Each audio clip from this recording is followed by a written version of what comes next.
Welcome back, gorgeous people, for our final session this afternoon. And before I begin, I've been checking out Kelly's Twitter feed, and it's really lovely that so many of you have sent her kind messages for her sterling work. That's what an internet community is all about. So well done, thank you all very much. So this final session is going to be very much future focused. We're going to hear each of our panel members exploring the challenges of digital inclusion. We're going to talk about issues of access, affordability, accessibility, and digital literacy. And the overarching aim of this last hour of Nethui is how we get everyone to benefit from the internet.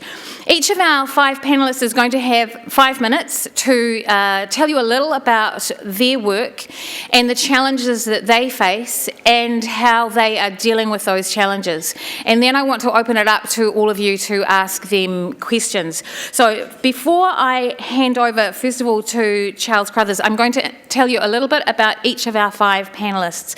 So first up, closest to me, is Professor Charles Crothers. He's a Professor of Sociology at Auckland University of Technology. And he's been heavily involved in the World Internet Project New Zealand, which analyses the use of the internet by Kiwis and our attitudes towards it. And so Charles is going to begin by giving us a really useful national perspective.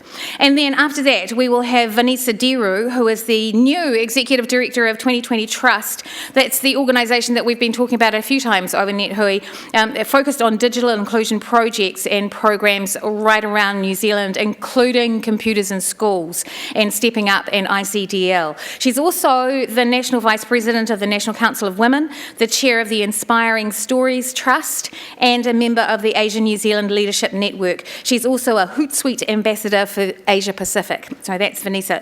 And next to her is Tim Kong.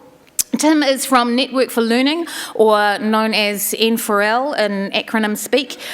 He's the school training lead, and his focus is to make sure schools have all the training and resources that they need to make best use of N4L's managed network. It's a really wide-ranging role that requires meeting schools in the places that they're actually at rather than where you might want them to be, and working out how to best meet the particular specific needs that they have. And before that role, which is fairly recent, I think Tim will probably tell you, Tim was a primary school teacher.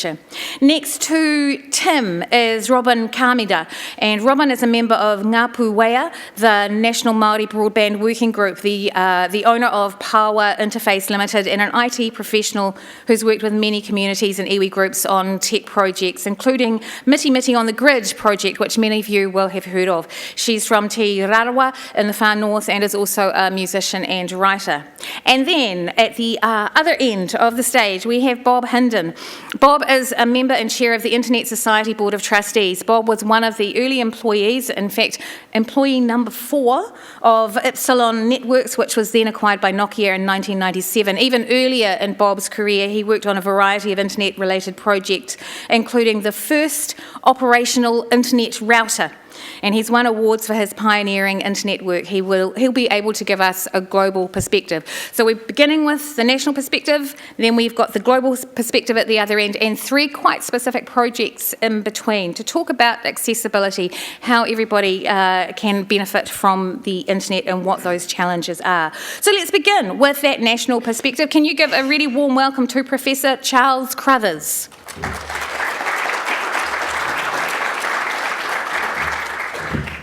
Okay, some facts on the table from my colleagues on this project, particularly Philippa Smith and our funders, which include Internet New Zealand and Indie at the moment. Here we go. Whoops, I've gone one. So those are the 3 of the main questions. I forgot the literacy one, but I just wanted to make a few comments about our perspective on the internet, because I think it's useful to try and reflect on that at fairly early on. So for some of us, and for some policymakers, the internet is a cure-all, quick technical fix, and all you need to do is throw a few machines and a bit of internet connectivity at something and it really works. Bit worried about that one. On the other hand, there's some fantastic stories, some of which you'll be hearing more of on this panel, about occasions when things really go with internet, but we need to be able to, I think, understand better the conditions under which that happens and the conditions under which it doesn't happen. I think what's our attitude to non-users? I mean, we're getting fewer non-users as a group. Some of that's a worry, some of it I think we just have to learn to live with, but we certainly need to think about that. We need to realise that the dark side of the internet is ramping up a bit, and that it isn't all sweetness and light. We perhaps need to have some sort of an idea about what we want the internet to be used for. I know that gets a bit normative, but nevertheless we do need to think a little bit about it. And in particular, should we be trying to foster active users of the internet as opposed to fairly passive couch potato type uses of the internet? And yeah, so those are some of the perspectives. Okay, the first one was accessibility. These are some of, so this draws on 4 rounds of a national survey, and we asked people who didn't have the internet or weren't internet users, and ones who were no longer internet users, why they weren't, and got somewhat similar range of responses. So quite a bunch of people aren't interested. Quite a smaller bunch think it's all a bit over the top technically. A few just don't have the basic equipment or the linkage. So some 10% said it was too expensive, but I actually think that's a bit of a problem with our methodology, and that there are particular pockets and particular groupings in New Zealand where that's expense is rather more of a problem. Too busy, it's the classic excuse for anything, and then about 20% with other reasons.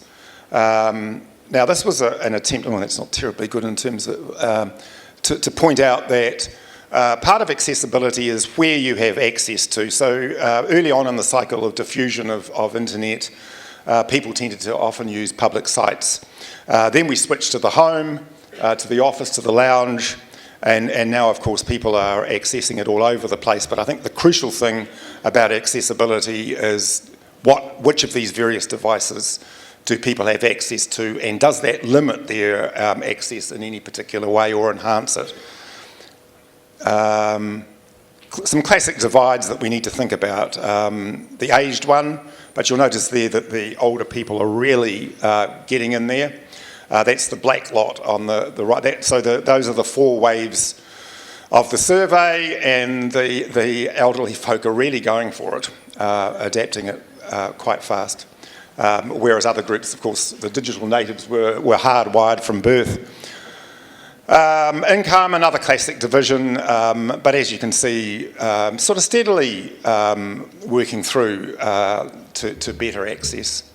Area, it's a little bit of a complicated that one there, but there's essentially, in 2007, rural areas had the lowest level of internet use, but they've taken over small towns, and it'll be interesting to see what happens with the rollout of UFB and whether or not the rollout in small towns will help to overcome that gap. I think the reason that rural people are heavily into it is for business-related reasons to do with farming, etc.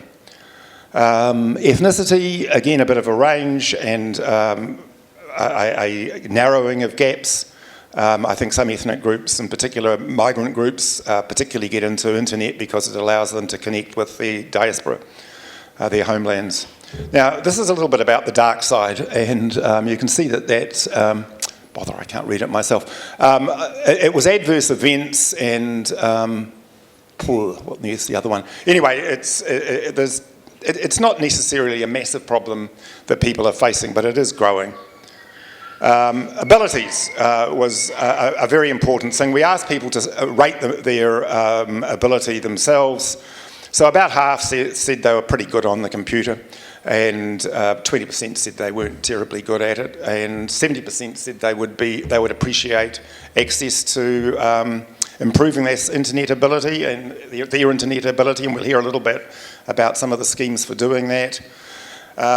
Again, that's a little bit small. That was a couple of questions on whether or not people thought the government should be helping out a bit more in providing internet.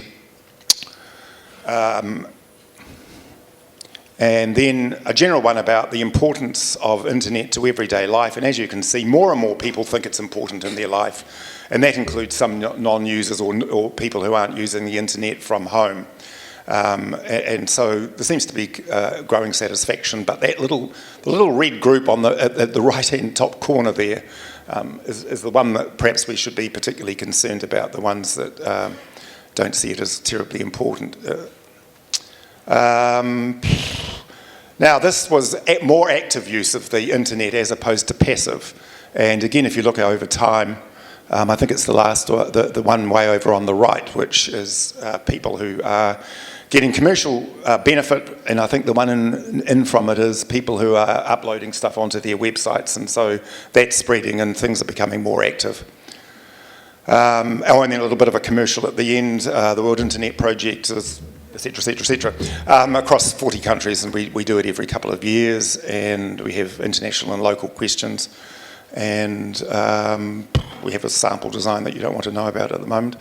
Those are our supporters, and I'll leave you with where you can get hold of the reports. They're all sitting up there on our website. Fantastic. Thank you, Charles. Well done. Round of applause for Charles, please, people. Okay, that's a really good snapshot of where we're at. And now, Vanisa, talk to us about 2020 Communications Trust or any of the other projects that you're involved in. Sure. Kia ora, everyone. So the 2020 Communications Trust, or as we're calling it now, the 2020 Trust, is involved in a number of digital inclusion programs and projects. The most well-known one is Computers in Homes.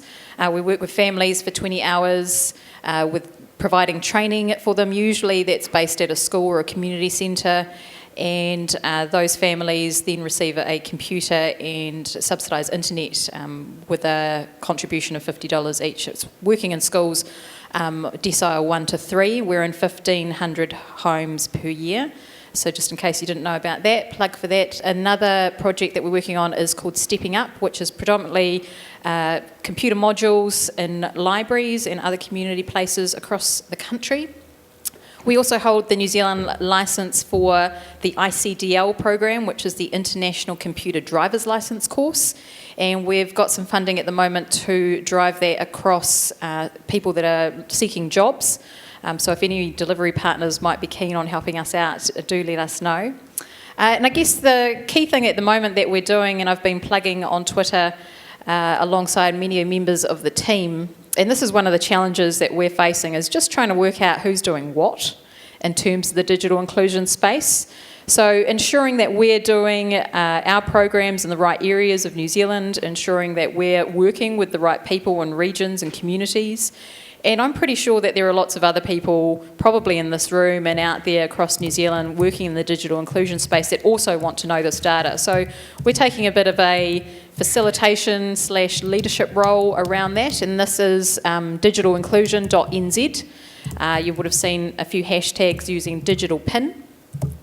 So it's been a challenge to really keep understanding what's happening in the space, and as we know, as technology drives our lives faster and quicker, lots and more initiatives are coming up and popping up within the communities to help people in those spaces. There's two other challenges I thought I would mention. One is probably perhaps a little bit different to be coming from the 2020 Trust, and that's just the term inclusion. And when you put digital in front of it, what does that mean? And whether digital inclusion means those that are just excluded from using the internet for whatever reason, socioeconomic, but whether that means gender, whether that means the knowledge that they have, where they were born, their ethnicity, all of those things, and trying to unpack that conversation is an interesting one and quite a long one, so I'd be keen for some questions around that if anyone was interested. And I guess for us, in terms of our programs and the support that we receive from government, from other funding partners and sponsors and those in the community that support Computers in Homes, Stepping Up and ICDL, is where is the digital leadership coming from for New Zealand? And that's a big question. And my example really is, I'm a New Zealand-born Indian, and I follow Narendra Modi, who's the Prime Minister of India, and he's just recently released Digital India, the campaign, and he's leading that as the Prime Minister for India. And I think about my grandfather that's in a village that doesn't get running water. So the water tank comes along every day at 6 a.m. in the morning, yet I can have a Skype call with him because there's free Wi-Fi in the village. And, that sort of juxtaposition of inclusion is, really mind boggles your head here if you're in New Zealand. But what I guess the Prime Minister there is doing in terms of trying to get their high-end tech across the whole country and really trying to look at some of those reductions in poverty as well, and how can they get coding and computer literacy right at that really early level into schools where they don't even have computers, some of them, and what sort of leadership he's going to try and lead through Digital India is going to be really interesting. So my question is, who's driving that in New Zealand? How can we all be part of that journey and pull that across our communities? So those are just 3 challenges that I thought I would outline. I guess one of the main challenges from a practical program level is working with families in really remote areas. We've got the great rollout of RBI. However, there are still some communities in New Zealand that are not connected for whatever reason, and those are the families that we really want to see connected, digitally literate, and able to use some of these online services, particularly the ones happening at government level, to do that. So that's what I wanted to share, and just a final plug on Digital PIN. If you haven't got your initiative up there, please let us know via Twitter or plug in via the website at digitalinclusion.nz. Kia ora. Thank you, Vanisa. And next up, Tim Kong.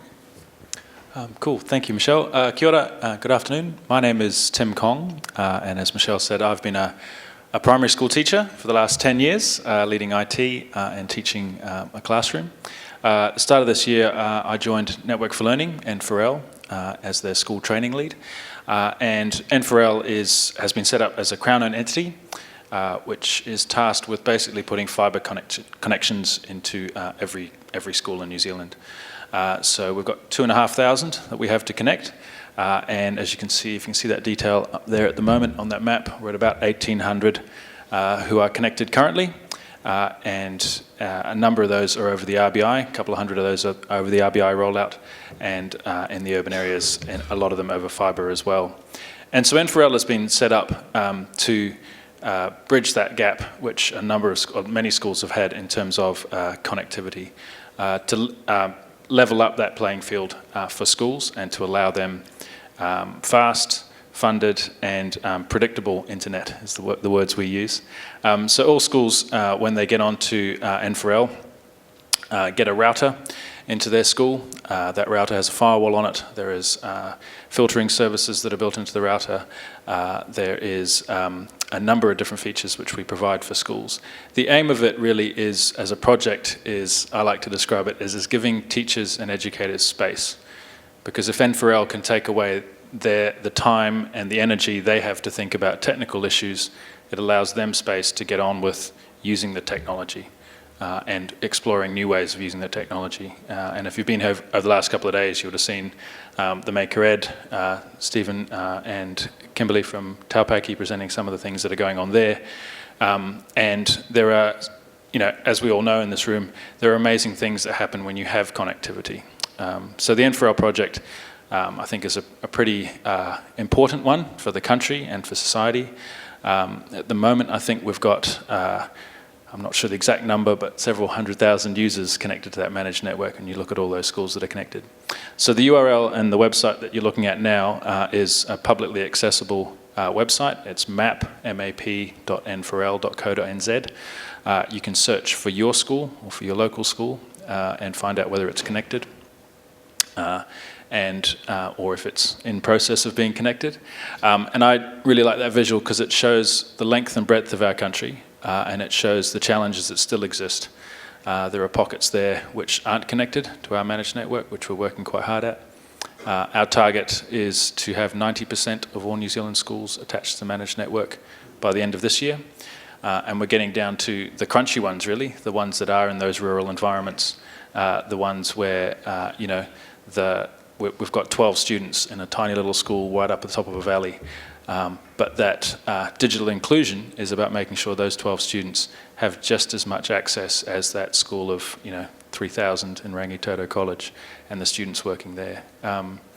The challenges we face in terms of the technical rollout, well, they're wide and varied, and I'm not the exact person to talk about it as I'm not one of the engineers, but I think it's been a really amazing opportunity to see how we're working with different contractors to provision that fibre, provision that network over existing fibre and existing networks, to see some of the things that are being worked through in terms of individual schools. Our aim is not to just turn up at the school, put the fibre drop in and say you're on your own. Our engineers work quite hard with schools to figure out what internal services and systems they have and are running, and make sure that our firewall and our router works for any of their existing services, and going forward adjusts and matches what they're doing. So those are some of the technical challenges. I think probably for me in my role as school training lead, and the bit that I'm really looking forward to and enjoying and sinking my teeth into, is the challenge is what happens once we're all connected, once all 2,500 schools are connected. So what, really? Because arguably connections are the easy bit. We can fix that problem technically with the engineering skills that we have. But what happens that is harder is how do we shift teacher practice and student practice to actually really make use of this technology in a way that's sustainable, in a way that's beneficial, and in a way that doesn't diminish all of the real world experiences that we know students have in the offline world and in the places they have. Because it's not just about putting fibre connections and then handing out tablets to every student and then saying go and learn. It's about a really balanced approach to using technology in our students' lives. I'll just finish with one other thing. This is a Raspberry Pi, for those people that don't know one. We are putting one of these into every school in the country, and it has, what this little device allows us to do is to act remotely. So when anyone from a school calls our help desk and says, I can't get access to this website, our help desk can remote onto that Raspberry Pi and see from the router outwards and fix and diagnose any network issues. We can also use that, as you can imagine, I think there's 800 currently in schools. We can also use the data from those Pis to make sure the network is running well and proactively basically make changes on behalf of schools. We've done that in several instances, and we've noticed traffic from certain cloud-based office suites has been running slowly. We've actually approached those organisations on behalf of every school on the network and said, can you make changes at your end to make sure that the best traffic and the best online experience is happening for the schools. So there's some really powerful and useful technologies being built into this managed network to overcome some of those inclusion challenges, and as I said, to make space for teachers to get on with teaching and students to get on with learning. Thank you. Great, thanks, Tim. And you can't see the bottom half of the South Island because of snow. Quite right. Robyn, Kamira. Kia ora everybody. Before I start, I'd just like you to look at the screen which shows the transcription across in the black strip at the bottom. And for the te reo speakers, I especially want you to watch. Nō reira tēnā koutou katoa, he mihi kia koutou, he mihi anō ki ngā kaiwhakahaere, ki te tumuaki o tēnā atamira ki a koe Michelle, ki te internet NZ, tēnā koutou katoa. What did you say?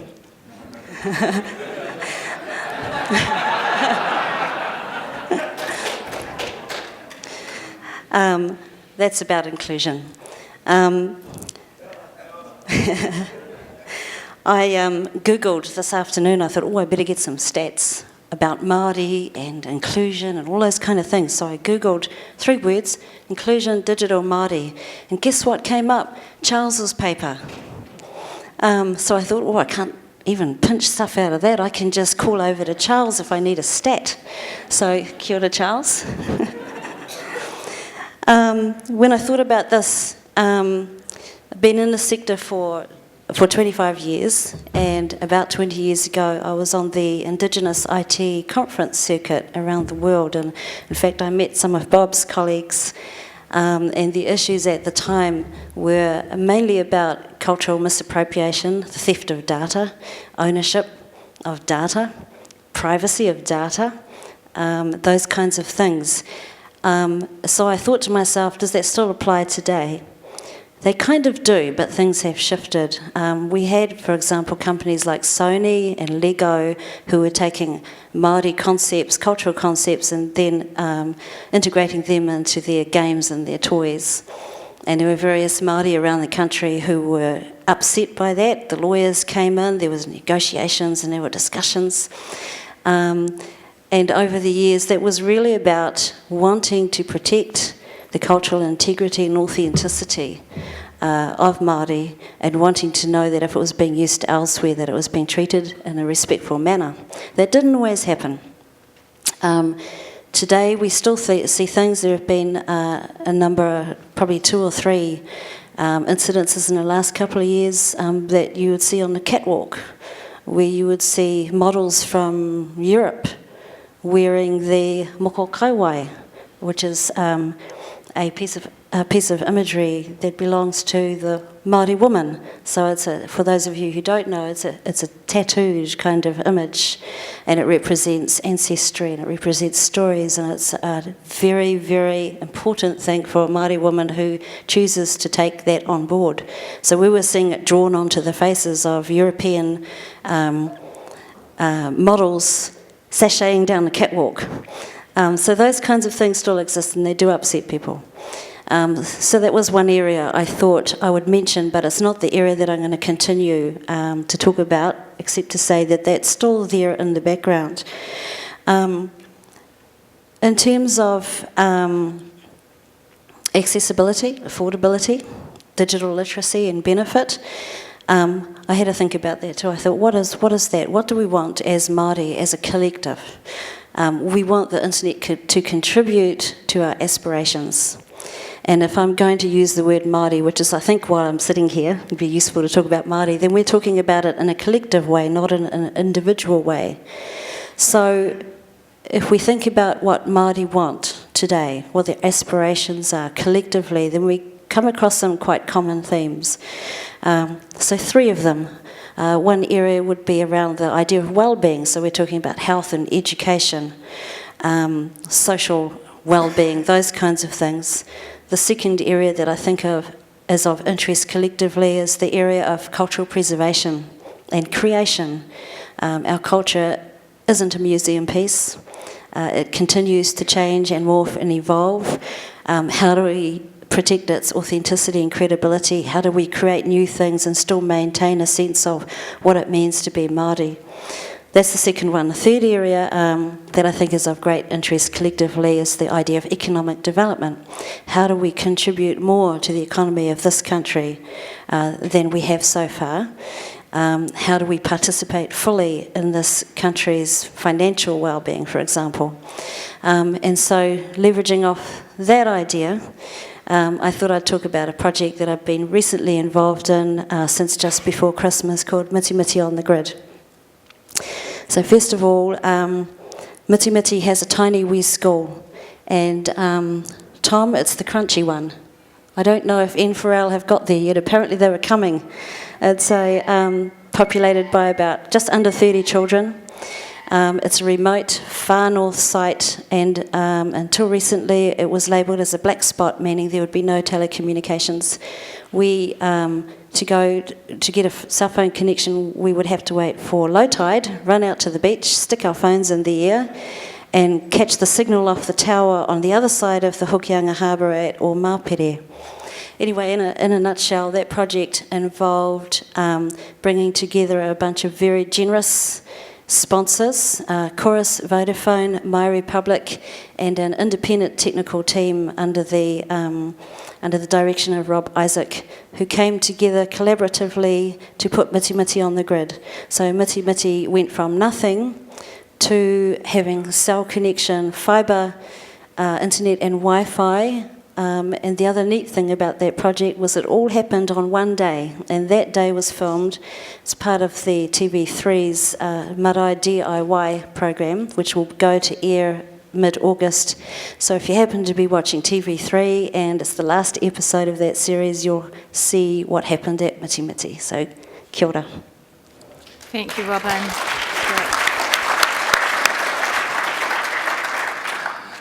Thank you. I'm Bob Hinden. here to represent the Internet Society. I'm very pleased to be in New Zealand. It's my first trip, and I've also gotten very fond of the tui, which I now know is a bird. So we'll see if I talk long enough to hear it now. I'm thinking of bringing it to the next meeting I go to. It would be very useful. So I've been very, I think, fortunate to sort of have been involved in the internet since sort of the late 70s, early 80s, where I got to work with many of the people who really did invent the internet. And so I was involved in the original, what we now view as a research project, and before anyone knew it, and got involved in the technology side. But I would say that, you know, while it was mostly focused on technology, we were also making policy. You know, the fact that we didn't use the circuit switching technology that the telephone companies used. We used, you know, datagrams or packet switching. That was a big policy change. It really changed the world. And so I have this view that technology and policy are not really separate things. You make technical decisions which cause you to sort of create limits on the policies you can impose. So they're not, people who think they're separate, I disagree with. And we built the first operational internet routers. I was involved in the ITF. I went to the first meeting. I'm one of the few people still participating in the ITF from the beginning. And now I'm very, you know, find myself, you know, chairing the board of the Internet Society, and it's sort of been a very, I don't think I'm done, but it's been really, I've been very lucky to sort of have seen the internet grow from this research project to something that really did change the world, and I think mostly changes it for the better. The Internet Society is a global organization. We have over 100 chapters around the world. We have organizational members also around the world. We're very involved in policy. We're very involved in sort of helping deploy the internet in places where it isn't. You know, some of the introduction to this panel could almost come from ISOC's mission statement. It's very similar goals. And we had our board meeting here and our inter-community event earlier this week, and it's really been quite good. And I think I would say that, you know, from coming to the sessions here, you know, it's the things I'm hearing that you're working on and concerned about and problems you're solving are things that we hear about everywhere. Some of the specifics are, you know, the names of companies and so forth are different, but the problems you're running into are problems that are happening in many places. You don't have some of the problems, like you have an open internet. Other countries are not that fortunate. They have governments who think they should filter their traffic and not allow people to communicate. I didn't hear anything about that here, which is, I think, very good. I think that's the way it should be. But most of the other things, you know, session on network neutrality, that got a lot of discussion. I'm from the US, I live in San Francisco. And, you know, it continues to be a big topic. It's a big topic around the world. So most of the issue of connectivity, you have places with very rich connectivity, you have other places that are very isolated, and it's very hard to get real internet service to. I think we just heard of some of this.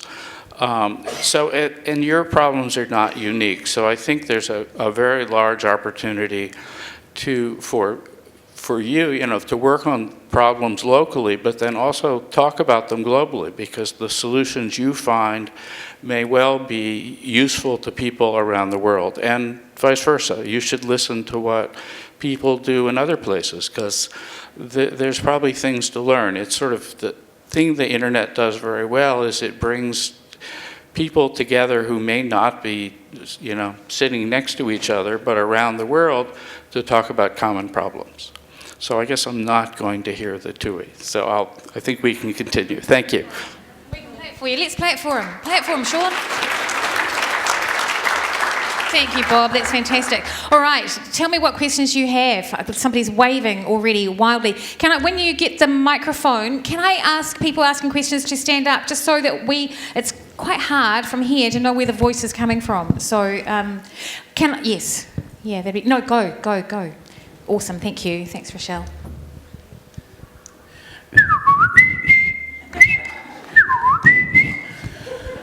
Tui. Tui ki runga, tui ki raro, tui ki roto, tui ki waho, tui te here tangata, tui te ihi, te wehi, te mana, ti hei mauri ora. Any words come up? Oh, okay. I'm the Mall D2E. Kia ora. I want to talk about RBI.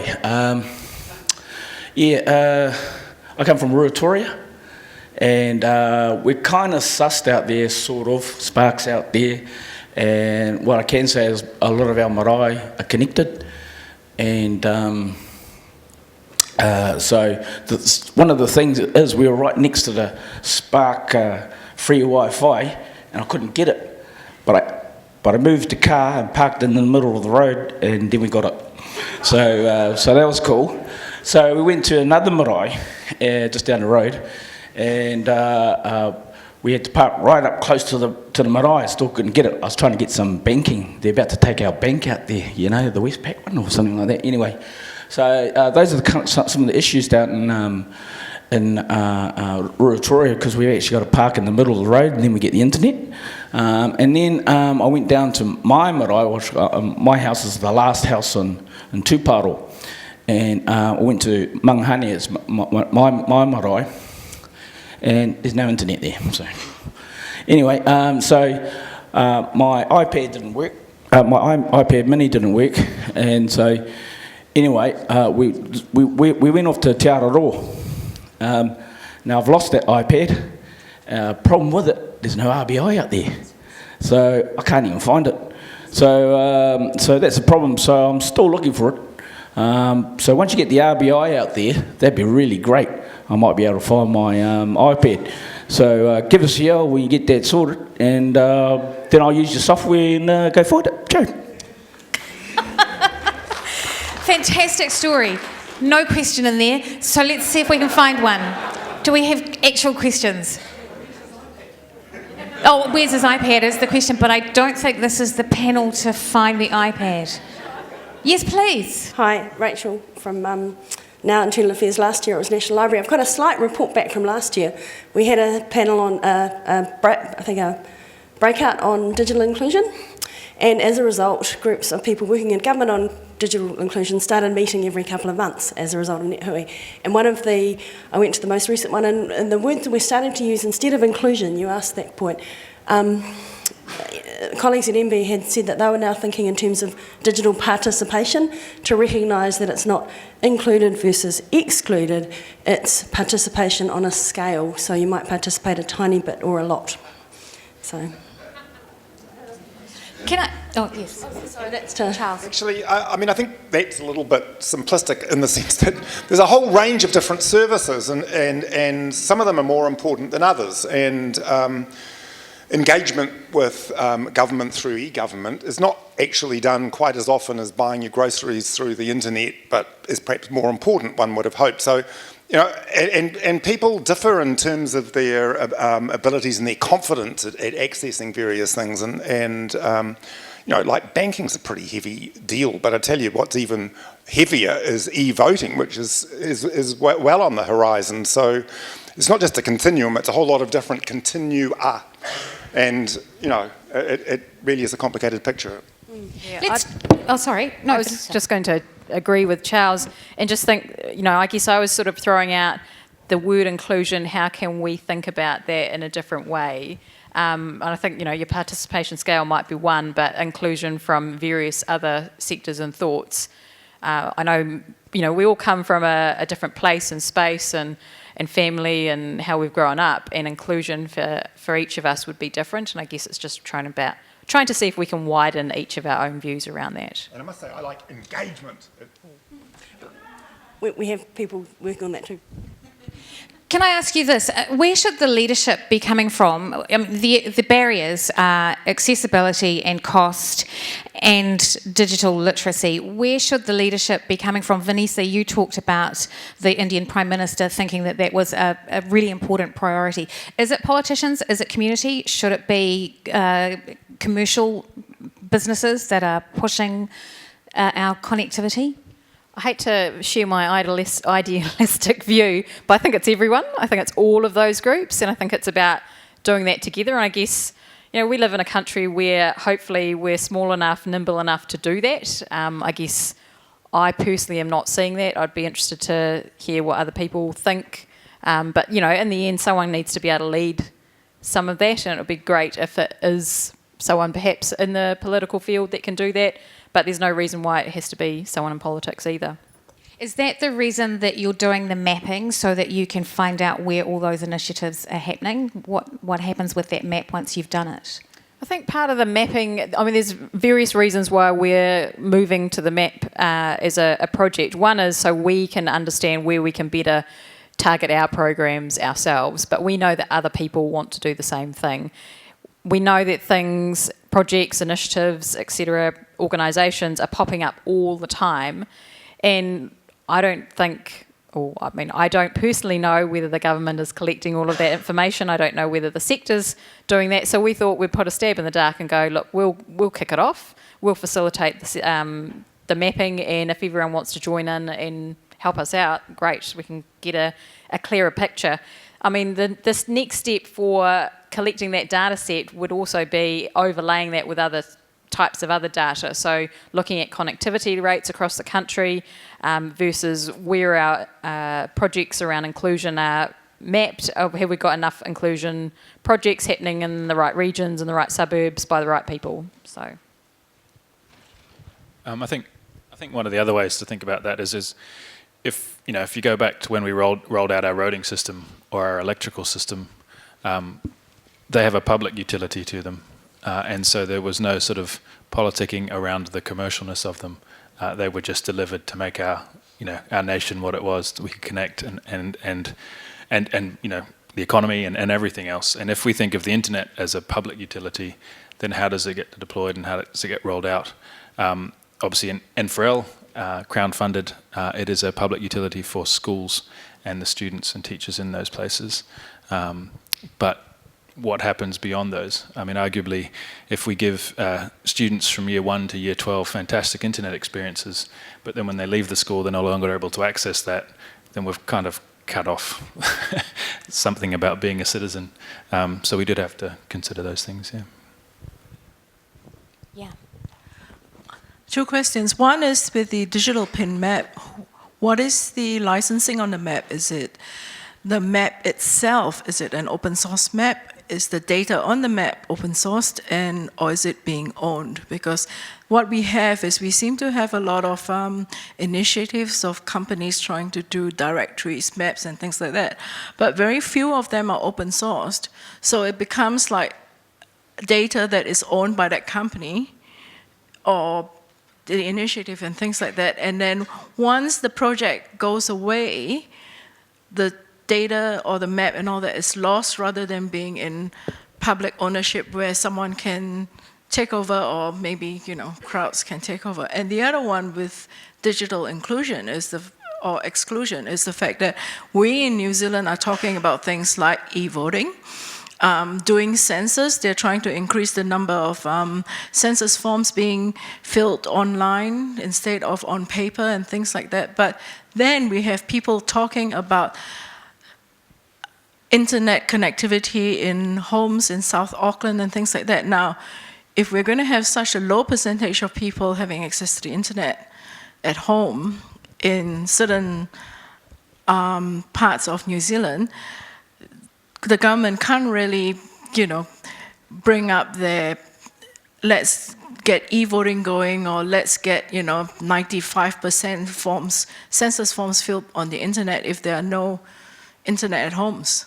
You're going to have people queuing up in the public library to fill those census forms using the library internet services or the Mariah internet services that they use. Anyway, going back to my tweet, Next year is our local body elections. Let's make internet a utility. Let's get it. Our UF, we don't need Sky dishes or TV or anything, but we need the internet. We're going to depend on it. So the first question in there was about the 2020 Trust map and whether the information from that is publicly available or is it licensed to the 2020 Trust? Sure, so it's open data. All the information's on the About page on the website. We're collecting it for the moment. It's a prototype. Happy to talk to anybody that might want to share it. We've had a few conversations over the last 2 days which have been really interesting about seeing if we can feed this data into other places so it can be mapped across other data sources. So yeah, totally open. And can I just say, I think it's the internet in some ways is very wonderful because it can be used in so many different ways. And I think the general trend is to be individualising. And we're sick of being pushed off the footpath by people. I mean, I nearly ran someone over today because she just walked across right in front of me. So there is a push towards individualising, and a lot of kids and so forth have access through their smartphones and all the rest of it. So there's pretty wide distribution of that. But we can also do things collectively through marae, through schools, and so there's quite a lot of community building that's happening as well. So I think there's a fantastic range of opportunities there. More questions? There's one here and one here.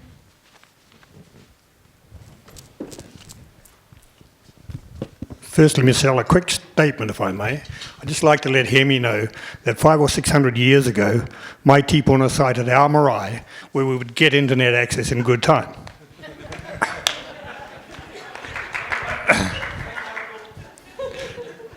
My question is to the whole panel, really. 70-something years ago, my family didn't have electricity. We didn't have radio. We didn't have the telephone. And then we got it eventually. Just a couple of decades ago, we didn't have the internet, and now most of us have got it. Do we really have a participation problem, or is it a problem with their expectations? Won't it come in time anyway? That's a great question. Kia ora, Ross. Just to give a bit of background on the man who just stood, those of us in Māori and IT areas consider Ross to be one of the veterans. Ross, your question about is it participation or expectation? I think it's expectation. I think participation is solving itself as the decades go by. So now we have the question of choice, perceived barriers, and our expectations sitting in front of us.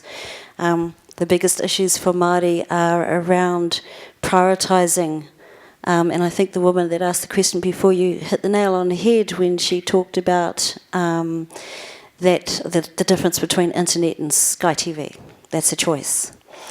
But I also want to add that regarding that earlier question about leadership, who should take the leadership, I agree with Vanisa about everyone should, but I also want to pick up on the idea that participation is often enabled by infrastructure, and the responsibility of that kind of investment sits with our government.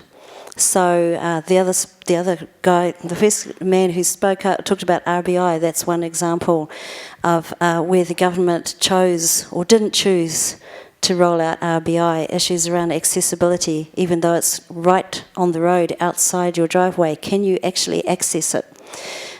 Participation is enabled to some extent as well. So it's a little bit of yes and no to you, Ross, on that issue. The decision to enable participation through infrastructure is an important one. If we take the example of electricity as a utility, and we still had communities who have no electricity today, we would say that is shocking. How are they going to participate if they don't have a power supply? And I think the same question should be asked around internet access. How will they participate in today's economic environment if they cannot get access because the infrastructure isn't there. There was a little bit of a survey that I did last year, and the examples actually came from the homelands of my co-panelists sitting next to me, where they did some research on small towns in America, and what they found was if the towns were fibered up, you could measure economic growth within 2 years. And the way they measured that what was contributing to economic growth was mainly SMEs, so small online businesses, SMEs that were in the town and chose not to leave because now fast-speed broadband was there. Hospitality and tourism sector could now offer fast-speed internet, etc., etc. That was about infrastructure going in, which was the responsibility perhaps of a local body or the government, thus enabling full participation. So, kia ora. Yes, Charles. I think the expectation thing is interesting, and I think the government and those involved in rolling out infrastructure may sort of be a little bit disappointed, because I looked at what our data showed about people's feelings about the speed of the internet that they're getting, and of course they're always going to be dissatisfied. You know, you get used to one level, and then after a bit you want more. So you know, there is a sort of a continuing rising level of expectation, which is difficult to entirely sort out. I think one of the things as well in terms of participation is that, and I sort of alluded it into my intro, is once we've built it, what happens? And I think we would be lazy to think, well, it's just going to be more of the same. And to capture that, I think there's I was talking to one of the people in our office today who's been up in Gisborne, and she was speaking to a woman there who runs a beekeeping business. And because of the lack of connectivity, she sells mainly into the US. But the issue was that whenever a supplier wanted labels changed, the internet connectivity was so slow, they were literally having to drive down the road to pass on files to then come back. And it was taking 2 weeks just to get simple things. And her comment was that if we had that connectivity, I could be expanding my business to train young people to stay local. I could be increasing my business in terms of my export. I could be increasing my business in terms of just all of the possibility that it allows. And I think what we need to be doing is, one side is just all the technology and wiring it up, but on the other side is really listening to our people who have these issues that they can see and problems that they can see will be solved by having connectivity, and how that participation then expands because they have those issues. And I think that takes vision rather than just being, well, we can do it. We can do voting, but we'll put an E on it. What are the ways that are really, really going to be powerful for individuals? Because that's the bit that makes the difference. Do you think there's a reasonable argument to be made that one of the problems that we face as a country is that we're concentrating so many people in Auckland and our smaller towns and even our smaller cities, losing so many people? What you're suggesting then is that better internet access and digital understanding might mean that people don't have to physically, geographically move to Auckland. Exactly. Yeah. And we move away from, you know, Netflix running slowly in the suburbs of Auckland being the main issue why we need better connectivity to actually a reason for actually these people's lives becoming better. Yeah. Yeah, that's great. Oh, sorry, can we just go to Bob? Yeah, I was just going to say I completely agree that there is a lot of evidence that getting internet access does promote economic growth, and it enables you to connect to the rest of the world. It means you can provide services to the rest of the world in ways that you could never do before. So it's you know, I think it clearly comes after clean water and probably electricity, but I think it's right close to that. So I think it is very important, and it does help people can find out more about themselves and about the rest of the world. There was an interesting comment there about, well, when we've built it. My comment is, will we actually build it? Because, you know, looking at the initiative around the schools is amazing. My daughter's school is on that list. They're connected to fibre. I live within walking distance of that school. Where we live is excluded from both RBI and UFB. And we're not alone. There are pieces of New Zealand that will never, we've asked, are never to be included in RBI or UFB because they class what we get today as sufficient, which means I can't work from home properly, means that local people can't run businesses properly. But why, with the fibres at the school, can't we do something about that? The fibre, as was said earlier, runs past the end of our road, but we can't get access to the fibre. We can't get access to the connectivity at the local school. We can't do anything within our community to change that because we're excluded. How do we change that? Just to sort of not quite answer you, because how do you change that is a pretty difficult question actually. But I just wanted to mention that Mitimiti on the grid took advantage of the fibre to the school. It was going right past the marae. There was about 320 metres, I think, from the road down to the marae buildings. To get that to happen was no easy task, and I think it's something that does need to be addressed in RBI2, for example, and by a government, so that communities can access that fibre in a way that is technically feasible, is affordable, and can be sustained. So, no answer, just I think that does need to be on the radar, though.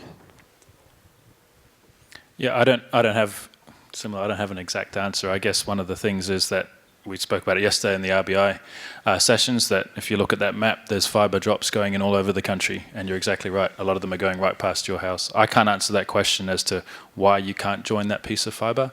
I can say that there are technical ways and procedural ways that the Ministry of Education has released for schools to use that fibre for their schools. The N4L connections are funded for schools and teachers and students. There are technical ways of increasing that fibre reach beyond the school in terms of community Wi-Fi and community wireless.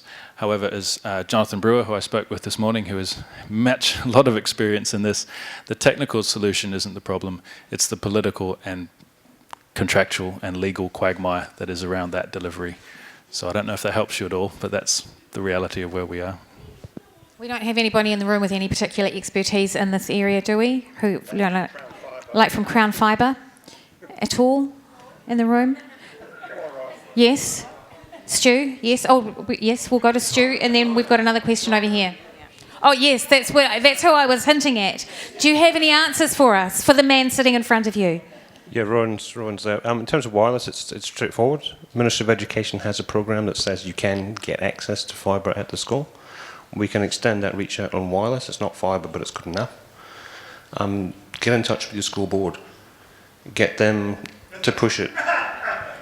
If you don't have a functional relationship with your school board, nothing's going to happen. But you need to push it through that avenue. Ryan from Crown Fibre. Great question, Stephen. I don't know your address, so you'll need to give it to me. Sorry, I'll stand up. No one's excluded from the UFB2, which is the process that's underway at the moment. The registrations of interest from local councils actually closed today, so we'll be seeing those shortly, ourselves and MB, and we'll be having a look at them. We obviously expect the next phase of the fibre rollout to focus on areas where there is density of population, which means that some of the little fringe areas that are quite near the existing UFB footprint are obviously eligible for that, and we would hope that some of those get picked up. There are fringes around most of the existing coverage areas, as you'd expect. We hope to see some of those picked up. We obviously need to go through a commercial tender process, but no one's excluded as such. What's your name, nice Crown Fibre man? Rowan? Rowan. Rowan, what's your name, angry no internet man? Can you buy him a drink in about an hour, and I think you'll have it sorted before dinner. Very patient man over here with a question. Thanks very much. So I want to just a bit of history in terms of the idea of inclusiveness and language. So about 4 or 5 years ago, the internet namespace changed materially, both at the global level and in New Zealand, so that domain names no longer have to be just in ASCII or the English alphabet. And you can have names in Māori, so you can have a Māori.nz name, and you can have names at the top level in Hindi or Arabic or Chinese or Thai or any number of languages. So that's been available about 4 or 5 years. The problem is the people who run their applications, their systems, the government departments, the trade me's, the eBays, the Facebook, is they won't let you, their systems won't let you use a Māori domain name to register for Trade Me or for a government service or to communicate with government. So it's not really a question, but just a plea for the rest of the community to go home, look at your systems, and make sure that you can change them to make them more accessible for people in languages other than just plain ASCII. Thank you. Any comments about that comment from here? Yeah. Oh, well, we asked a question in our survey about whether or not people's use of the internet facilitated their sense of ethnic identity and national identity, and got a fairly good response of people indicating that was so. But we of course didn't get down to the technical level of exactly how that was done. I'd just add, thinking about New Zealand's migration rates and our, I guess, our business with Asia, I think what Don's been sharing is something that we really do need to be thinking about. The influx of particularly the Asian communities that are coming into New Zealand, in the way that they will be wanting to communicate with us or within New Zealand around their businesses is something we need to think about. Can we go there and there? Lawrence Wimper, 2020 Trust. I just wanted to let delegates know there's 2 buses leaving after this conference. One's going to Kaingaroa Forest School, where there's a wireless hub serving the community. The other one's going to Umawera, south of Kaitaia. So anyone that wants to sort out how they get connected through their school fibre, I welcome you to join us on the buses. Fantastic. What a lovely invitation. Did we have a question here? Yes.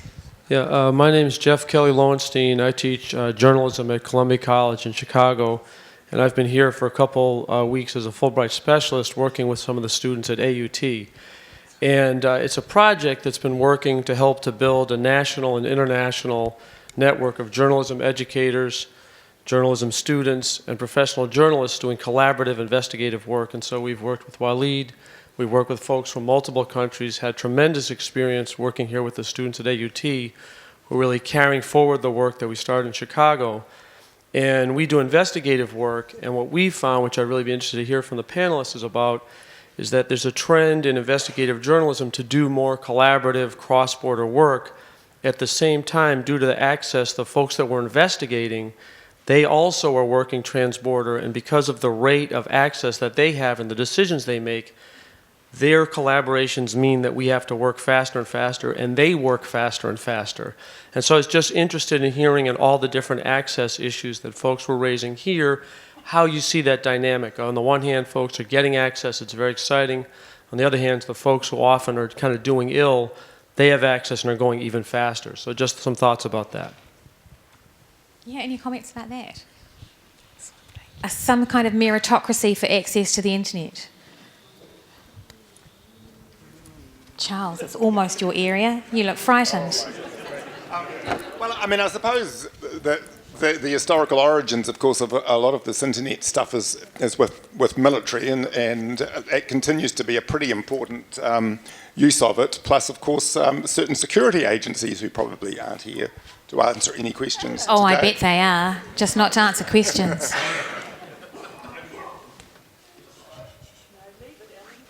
Anybody else? You've stumped us. Well done. Good work. We could take another question. Yeah, Ellen, thank you.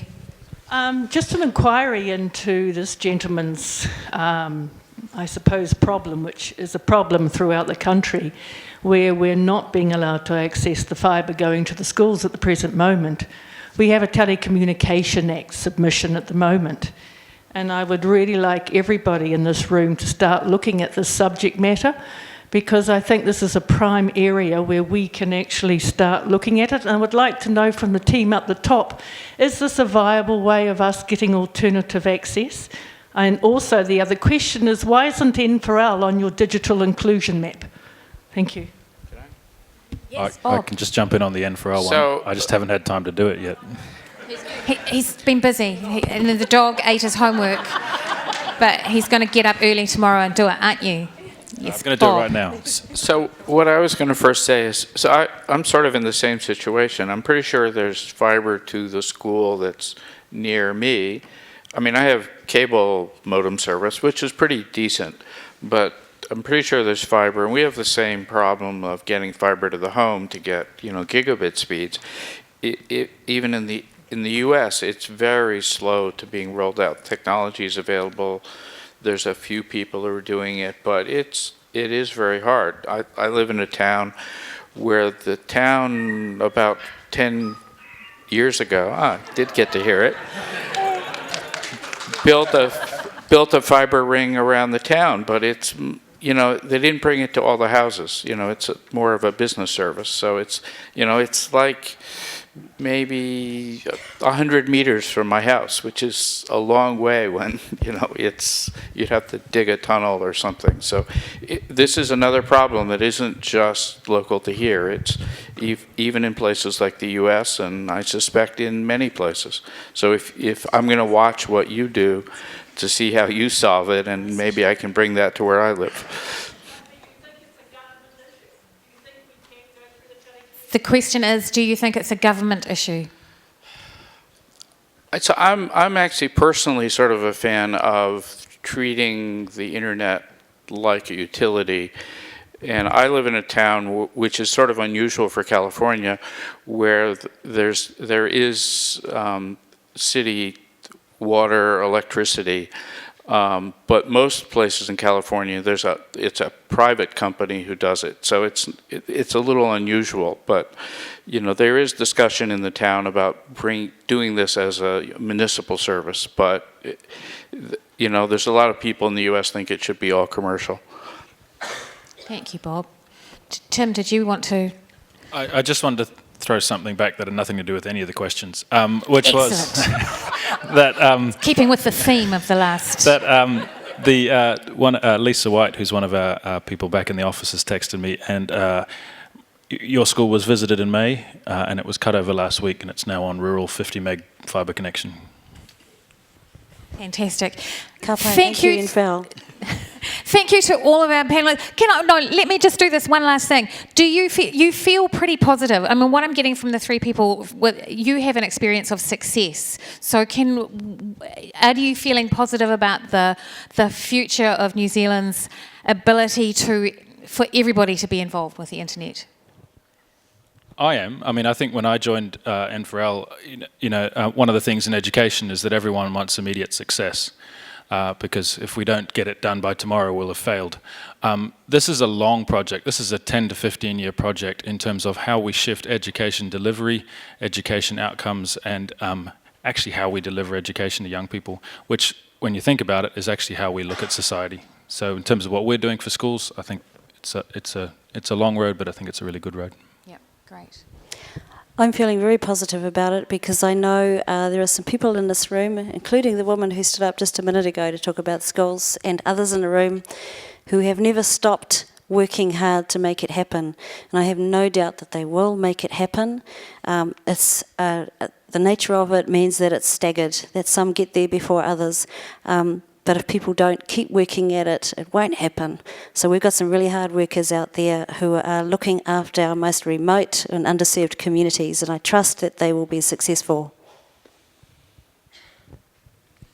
Well, I don't live here, but I'm also very optimistic. That's why we love you, Bob. You're my favourite. Charles. Well, one of the advantages of being involved with a internationally comparative project is that we can actually have some sort of figures on this. They're sort of, within certain era limits and all the rest of it, but there is some good evidence that overall New Zealand's got fairly stuck in. Our diffusion curve has been pretty sharp and quick. We've sort of up there with other countries that are heavily into internet. And sure, there's I'm not trying to whitewash that there's brownwash that there aren't pockets and further challenges, but look at the fantastic projects that are going on to try and fill those gaps. So between the general rollout and the particular backup to eliminate those pockets, I think we're doing very well. And as I say, we have some data to support that. I'm optimistic, but I guess I echo, there's a lot of hard work that's been done, and there's a lot of hard work still to be done, and a lot more conversations to be had to get to a place where we're all happy about inclusion in the digital world. Fantastic, thank you. So that's one of my favourite phrases. Overall, New Zealand's got fairly stuck in. That's how we work here, isn't it? Round of applause for Charles, Vanisa, Tim, Robyn and Bob for being such a lovely panel this afternoon and for helping us to finish on a positive note. Now I'm going to ask Alan Strickland to come up. Are we going to do some thank yous at this point? You're looking at me with a blank face and shall I just, you come and say thank you to a few people before we wrap up and head away. You can stay there if you like, because otherwise when you leave it's going to look really empty here.